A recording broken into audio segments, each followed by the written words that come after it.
Bismillahirrahmanirrahim. Our today's topic is set in mathematics. A set is a collection of well-defined and distinct objects. Student, this is the basic definition of set, in which set is a collection. Collection mean group of something, किसी भी चीज़ का मजमुआ of objects, किसी भी objects की एक collection जो कि क्या हो, वेल डिफाइंड मीन्स कि इजीली डिफाइन हुई हो, बहुत अच्छे तरीके से डिफाइंड हो, आप उनको आइडेंटिफाई कर सकें, आप उनको लिख सकें, राइट कर सकें। डिस्टिंक्ट हो मीन्स कि एक दूसरे से यूनिक हो, मुख्तलिफ हो, रेपिटिशन ना हो। जैसे कि हमारे फेस हैं तो हमारे फेस की रेपिटिशन नहीं है, हर इंसान का फेस दूसरे इंसान से मुख्तलिफ है। बिल्कुल इसी तरह सेट के जो मेंबर्स हैं या जो सेट के ऑब्जेक्ट्स हैं वो भी एक दूसरे से मुख्तलिफ होने चाहिए, यूनिक होने चाहिए, डिस्टिंक्ट होने चाहिए। तो ये सेट की दो बेसिक प्रॉपर्टीज़ हैं कि वो वेल डिफाइंड होने चाहिए और डिस्टिंक्ट होने चाहिए। वेल डिफाइंड मीन्स कि आप उसको इजीली राइट कर सकें, आइडेंटिफाई कर सकें। फॉर एग्जांपल अगर आप इंग्लिश के अल्फ़ाबेट्स की बात करते हैं तो आप इजीली उसको A to Z राइट कर सकते हैं। लेकिन अगर आप बात करते हैं कि honest people in the world, so आप उसको आइडेंटिफाई नहीं कर सकते कि हु इज़ ऑनेस्ट और हु इज़ नॉट। सो इस तरीके से वो चीज़ जिसको आप इजीली आइडेंटिफाई कर सकें वो आपके पास वेल डिफाइंड है। और डिस्टिंक्ट आपके पास ऐसी क्वालिटी है सेट की कि उसमें कोई भी चीज़ जो है जिसकी रेपिटिशन जो है वो नहीं होनी चाहिए।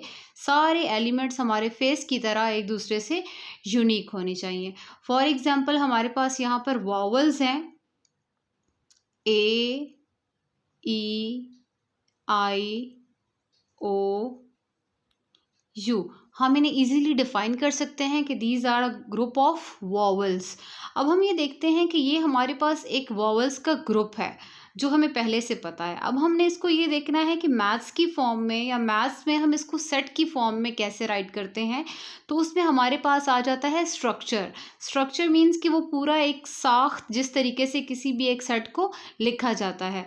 फॉर एग्जाम्पल हम यही सेट ले लेते हैं वॉवल्स का। आपने सबसे पहले किसी भी सेट को नेम देना है और जो नेम के लिए आप लेटर यूज़ करेंगे इट मस्ट बी कैपिटल। अब जैसे वॉवल्स है तो हम कोई सा भी लेटर ले सकते हैं, हम इसके लिए ले लेते हैं V, capital V। This is the name of set.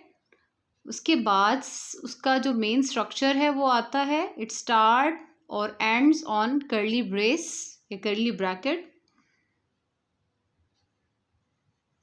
उसके बाद जो हमारे ऑब्जेक्ट्स होते हैं, यहाँ पर हमारे ऑब्जेक्ट्स क्या थे, वॉवल्स थे, तो वो सारे हम इसके अंदर इस तरीके से राइट कर लेते हैं, A, E, I, O and U।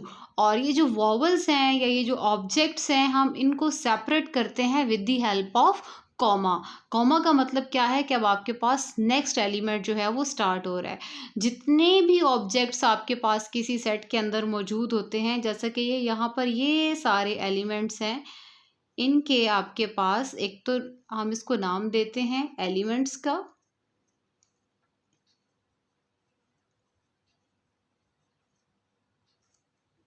ठीक है।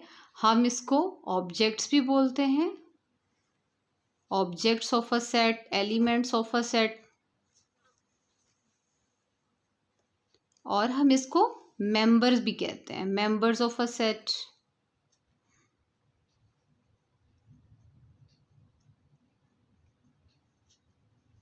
ठीक है, all these are the names of these objects. और हम इसको बिलोंग टू, इसके लिए हम सिंबल यूज़ करते हैं बिलोंग्स टू। फॉर एग्जांपल जैसे हम कहते हैं ना, I am belong to this city और my mother is belong to this city. So ये जितने भी ऑब्जेक्ट्स हैं हम इनके बारे में भी बिल्कुल इसी तरीके से लिखते हैं कि इनका एड्रेस क्या है। जैसे हमारा एड्रेस हमारा सिटी नेम होता है तो इनका एड्रेस इनका सेट नेम होता है। फॉर एग्जाम्पल अगर हम लिखते हैं A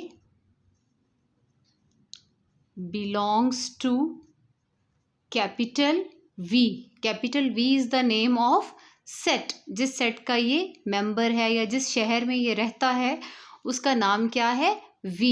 और इसके लिए बिलोंग्स टू के लिए जो आपके पास सिंबल यूज़ होता है, एलिमेंट को अगर आप इस तरीके से लिखें, ये ई, ठीक है। This is use for element. तो सिंबॉलिकली जब आप इसको राइट करेंगे तो आप लिखेंगे ए बिलोंग्स टू वी।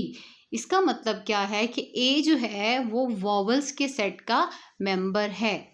और अगर हमने लिखना हो बी के बारे में, सो हमारे इस सेट के अंदर बी मौजूद नहीं है, तो हम इसको इस तरीके से कट करेंगे, which means not belongs to V. So सबसे पहले set which is a collection of well defined and distinct objects. Well defined जिनको आप इजीली आइडेंटिफाई कर सकें, राइट कर सकें। Distinct mean unique, different. Collection mean आपके पास मजमुआ, ग्रुप। हमने यहाँ पर एक कलेक्शन ले ली which is set of vowel AEIOU। अब हमने इसको सेट की फॉर्म में लिखा, हमने खुद से इसको एक नेम दिया विच इज़ कैपिटल V। उसके बाद सेट का जो स्ट्रक्चर है वो आपके पास ब्रेसेस से स्टार्ट होकर उन्हीं पर एंड हो जाता है। जितने भी मेंबर्स हैं आप उनको सेपरेट करते हैं with the help of commas. आप 3 नाम देते हैं सेट के मेंबर्स को, ऑब्जेक्ट्स को। आप इन्हें एलिमेंट्स भी कहते हैं, मेंबर्स भी कहते हैं और ऑब्जेक्ट्स भी कहते हैं। इसके अलावा जब हम इनके एड्रेस की बात करते हैं तो हम इनको इंग्लिश में तो इस तरीके से राइट करते हैं ए बिलोंग्स टू वी। सो जब आप इसको सिंबॉलिकली लिखते हैं तो उसके लिए आप ये सिंबल यूज़ करते हैं एलिमेंट का। A is an element of V. अब हम किसी और अल्फ़ाबेट की बात करें, जैसे बी है, so B is not an element of V. जैसे हम किसी सिटी से बिलोंग करते हैं तो हम लिखते हैं कि we belongs to this city, और अगर नहीं बिलोंग करते तो हम कहते हैं कि not belongs to this city. So same यही काम हम यहाँ सेट में भी करते हैं। Thank you so much.